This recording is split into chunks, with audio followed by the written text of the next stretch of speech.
चैत्र मास त्यात शुद्ध नवमी तिथी गंधयुक्त तरीही वात उष्ण हे किती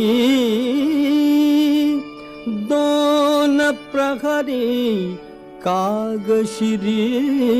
सूर्य थांबला राम जन्मला ग सखी राम जन्मला